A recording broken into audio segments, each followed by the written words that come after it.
2024년 SHRM에서 인공지능과의 콜라보레이션이 되게 중요한 요소로 나왔고, 네. 그다음에 직원 인권 문제에 대한 고민이 되게 많이 나왔잖아요. 기업이 산업혁명으로부터 지금까지 시작됐을 때 기업이 인적 자원을 바라본 시각의 변화, 인적 자원이었던 직원이 기업을 바라보는 시각이 달라지는 듯한 느낌이에요. 네. 한번 정리 좀 해주시면 안 좀 짧게 설명을 드리면, 너무 잘 아시겠지만 직장 구성원을 바라볼 때 용어를 좀 저희가 집중해 보면 좋을 것 같아요. 회사가 직원을 어떻게 불렀는가에 대해서 보면, 과거에 미국에서는 퍼스널 매니지먼트라 그래서 그냥 개인을 한 명 한 명 단위당 관리하는 게 아니라, 한국어로 치면 총무인사 같은 거였어요.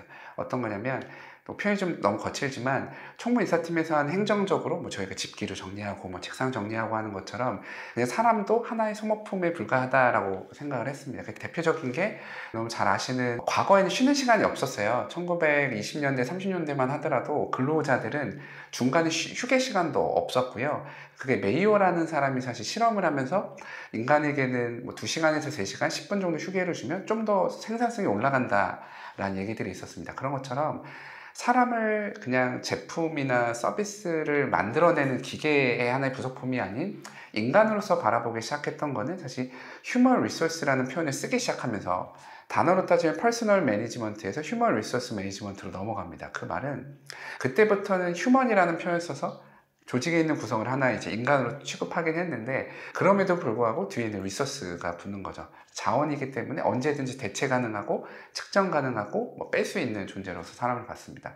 최근에는 사실 조금 빠른 미국에 있는 회사들 뿐만 아니라 국내에 있는 삼성전자조차도 휴먼 리소스라는 표현을 안 써요. people이라고 씁니다. 다시 말하면 우리 조직에 있는 구성원이 단순히 리소스가 아닌 영성, 목적, 가치를 갖고 있는 하나의 존재이다라고 판단을 하는 거죠. 그러므로 역사적인 걸 짧게 설명을 드리면, 과거엔 하나의 뭐 비품과 같은 존재였던 개인이 조직에서의 성과를 만들어내는 휴먼 리소스로 인식이 되다가, 최근에는 people이라는 개인의 가치와 목적과 영성을 가진 대상으로서 관리해야 된다라고 생각을 합니다.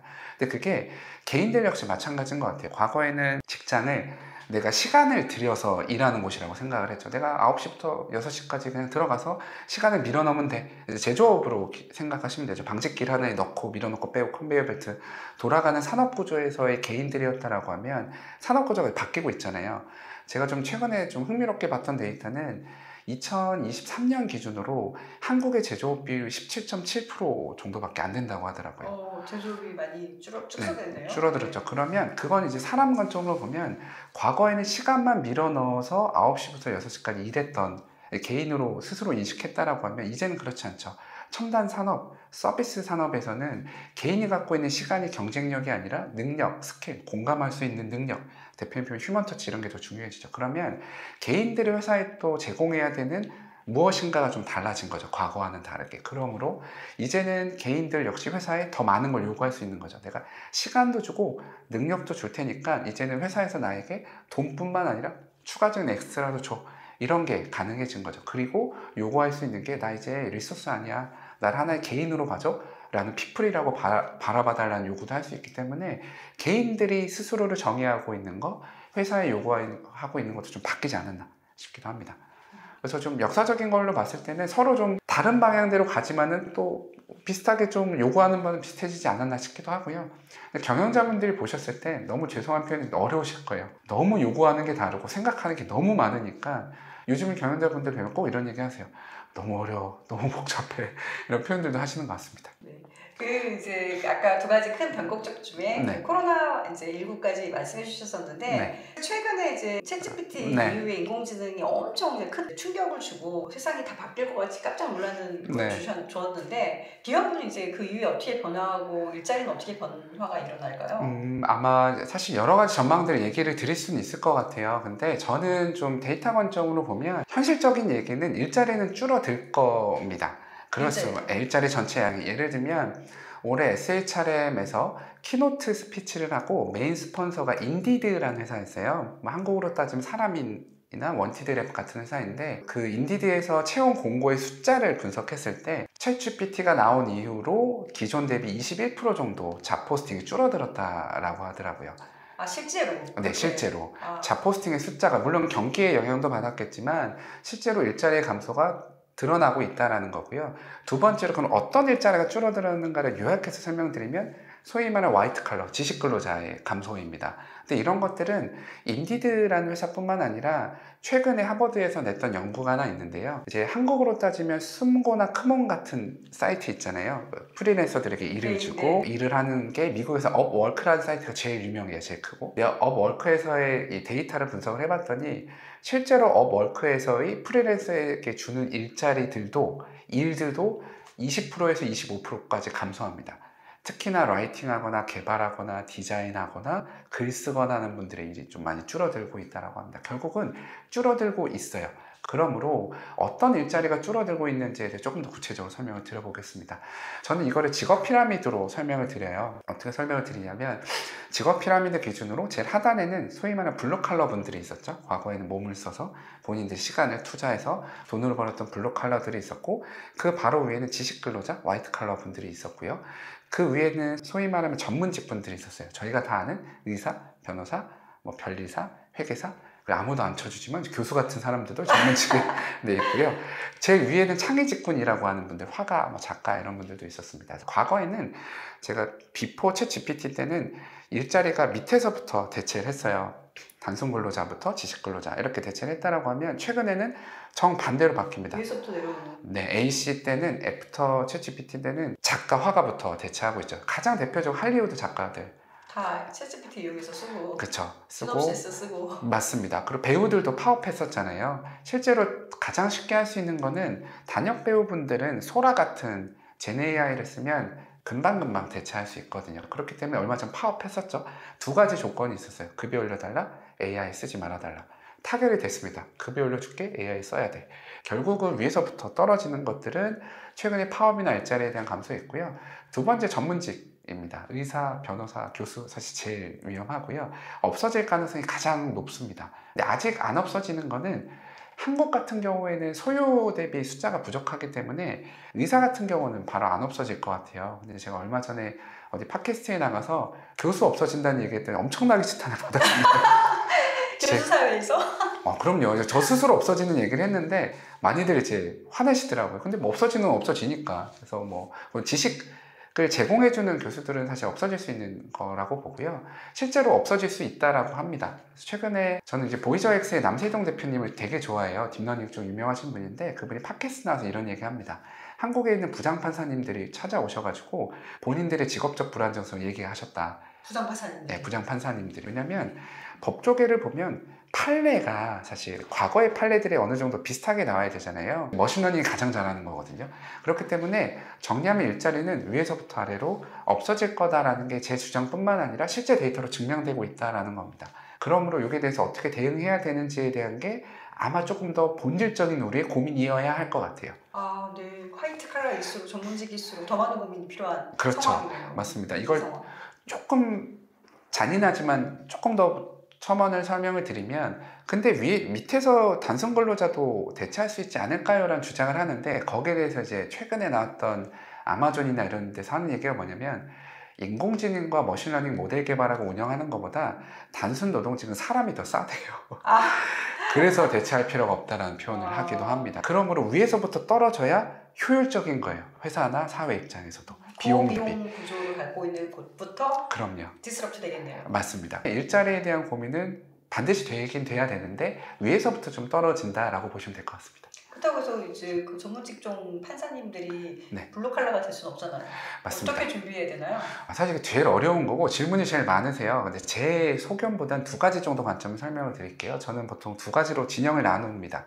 하나의 진영은 오픈 AI를 창업해서 운영하고 있는 샘 올트만 진영이라고 저는 표현하고요. 반대쪽에 세이피언스로 유명한 유발 하라리라고 표현을 합니다. 실제로 샘 올트만은 본인이 암호화폐 시장을 운영을 하고 있어요. 암호화폐는 어떤 그 목적으로 하고 있냐면 미래의 기본소득제를 준비하기 위해서입니다. 실제로 인간이 일할 필요가 없는 시대에는 어떻게 샘 올트만은 생각을 하냐면 빅테크 회사들이 벌어들이는 돈에서의 세금을 받아들여서 기본소득으로 살아가는 세상을 준비하고 있고요. 일론 머스크, 딥러닝 알고리즘을 만들었던 제프리 힌튼을 포함해서 대부분 사람들이 기본소득제를 지금 주장을 하고 있어요. 결국 미래에 우리는 일할 필요가 없으면 그냥 기본소득에 의거해서 살아야 된다는 주장이 한쪽에 좀 크고요. 근데 유발 하라리 좀 다른 주장을 합니다. 유발 하라리는 최근에 인터뷰 같은 데 나와서 기본소득제가 인간의 본질적인 동기와 맞냐, 인간이 일 안 하고 살아갈 수 있을 존재는 또 아니라고 생각하기 때문에 유발 하라리는 어떤 얘기를 하냐면 일자리는 100% 없어지지 않기 때문에 지속적으로 새로운 일을 찾아갈 수 있는 리스킬링과 교육을 해야 된다는 표현을 합니다. 그게 2022년도에 한국에 와서 EBS에서 찍은 그레이트 마인즈라는 데 보면 잘 나와 있어요. 유발 하라리가 생각하는 인공지능이 대체하는 일자리의 그 미래에서는 지속적으로 교육해야 되고 학습해야 되는 중요성을 얘기하거든요. 그러므로 우리가 대응할 수 있는 방향은 기본소득제, 아주 먼 미래에는 기본소득제에 대한 것도 있을 수 있겠지만 저는 현실적으로 계속 새로운 일자리를 구할 수 있고 구할 수 있는 능력을 키우는 게 현실적인 대응이지 않을까 싶기도 합니다. 그럼 이제 유발 하라리 쪽 더 의견은? 네, 그럼요. 그래서 이런 배틀 댄 베스트라는 책도 써요. 배틀 댄 베스트라는 성장이라는 가치도 중요하지만 하나만 저는 꼭 워드로 말씀을 드리고 싶은 게 성장이라는 표현을 썼다고 저는 꼭 이쁜 표현이라고 생각하진 않아요. 계속 성장한다는 것도 쉽진 않잖아요. 그럼요. 쉽지도 않고 두 번째로는 저는 생존으로서의 성장이라는 표현을 조금 더 좋아해요. 생존으로서. 내가 좋아서 성장을 하려는 것도 있지만 이제는 성장하지 않으면 살아남을 수 없다라는 그 트렌드도 있거든요. 그게 너무 잔인한 거잖아요. 계속 업그레이드 하지 않으면 도태되는 거잖아요. 맞습니다. 그게 좀 어떤 분들은 저한테 피곤한 삶이라고 표현하셨는데 생존을 못하는 것보다 피곤한 게 낫지 않냐는 저는 생각이고, 그러니까 물론 이제 반대급부로 그렇게도 생각할 수 있어요. 요즘 회사들에서 노동조합이 좀 세지잖아요. 노조가 세지는 건 전 반대급부라고 생각하기도 해요. 노조가 세지면 회사에서는 이 사람들 해고를 못하고 노동시장이 더 경직된다는 얘기거든요. 장기적으로 보면 너무 죄송한 표현이지만 노동시장이 좀 유연해지지 않으면 우리 미래 세대에게 좋지는 않을 거예요. 지속적으로 고용할 수 있는 룸은 계속 없어질 거거든요. 왜냐하면 기술이 발전하면 조직에서 필요한 사람의 숫자도 줄어드는 건데 노동시장이 경직돼 있다면 해고 못하는 거잖아요. 그러면 미래에 있는 사람들이 노동시장에 들어올 수 있는 가능성도 준다는 얘기입니다. 그러므로 노동시장 내에서 있는 기존의 사람들이 새로운 일도 구하고 직업도 구하고 해야지 조금 더 지속 가능한 사회가 되지 않을까? 그런 저 굉장히 좀 큰 생각도 하고 있어요. 네. 근데 그 Z들이나 이런 사람들이 들어갔다가 그만두고 나오고 네. 갈 때가 있어서잖아요. 네. 그러니까 이제 인구가 적으니까 네. 이제 오히려 지금은 기업이 인재를 구하러다녀요. 예전에는 이제 못 오겠다 하면 다 입사 지원서를 내서 맞습니다. 했는데 지금은 기업이 인재를 찾아다니면서 제발 저희 회사에 입사해 주세요라고 하는 상황으로 약간 바뀐 거 아니에요? 맞아요. 인구가 줄어들면 그건 이제 일할 사람이 줄어든다라는 관점에서 생산 가능 인구는 줄어들기 때문에 그렇긴 한데 또 좀 잘 나눠봐야 되는 게 다 그 Z세대의 스킬드한 탤런트는 아니란 말이에요. 회사들에서 찾는 사람은 사실 조금 더 어리고 스킬 있는 사람을 찾지 기존에 뭔가 좀 아웃데이트되어 있는 스킬을 가진 사람을 찾지는 않습니다. 그러면 그 사람들은 어떻게 해야 되냐는 관점에서 생존으로서의 성장을 말씀드린 거고요. 물론 회사에서도 그런 사람 찾기 위한 노력도 해야 되지만 기존 사람들은 AI가 사람을 대체하든 어떻게 되는 환경 속에 좀 치열하게 성장하면서 좀 준비해야 되지 않을까라는 관점으로 아까 그 성장을 말씀드렸다고 보시면 될 것 같아요. 성장하려면 기본적 탑재 능력이 학습 능력을 갖고 있어야 되는 거잖아요. 네네. 이제 학습 능력도 하나의 능력이니까 네. 그거를 발굴하거나 개인이 가지려면 끝까지 내가 엑셀 잘 다루는 법을 배웠는데 오늘 인공지능이 나와서 그 기술이 필요 없게 되면 기술을 또 익히고 또 다른 기술을 익혀야 되는 맞아요. 계속 배워야 되는 상황이잖아요. 네. 그렇게 두려움 없이 새로운 걸 배울 수 있는 네. 학습 능력? 네. 그런 거는 언제 어떻게 준비해서 갖출 수 있을까요? 여러 가지가 있는데요. 사실 제 책에서는 그걸 호기심이라는 단어로 처음 풉니다. 일단 기본적으로 호기심이 있어야 뭐라도 배울 수 있는 동기가 있기 때문에 호기심을 매사에 좀 가지려는 노력들이 좀 가장 기본적이지만 중요하고요.